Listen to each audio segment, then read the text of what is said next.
अर्चितानां मूर्तानां पितॄणां दीप्ततेजसां नमस्यामि सदा तेषां ध्यानिनां दिव्यचक्षुषाम् इन्द्रादीनां च नेतारो दक्षमारीचयोस्तथा सप्तर्षीणां तथान्येषां तान् नमस्यामि कामदाम् अन्वादीनां मुनीन्द्राणां सूर्यचन्द्रमसोस्तथा तान् नमस्याम्यहं सर्वान् पितॄन् सुदधावपि नक्षत्राणां ग्रहाणां च वायवगन्यो नभस्तथा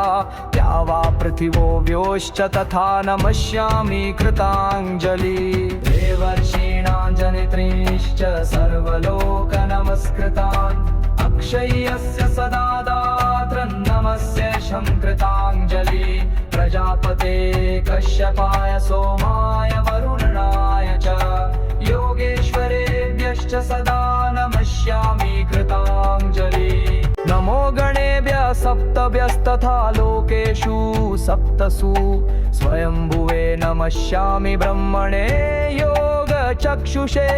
सोमाधारान् पितृगणान् योगमूर्तिधरास्तथा नमस्यामि तथा सोमं पितरं जगतामहम् अग्निरूपास्तथैवान्यान् नमस्यामि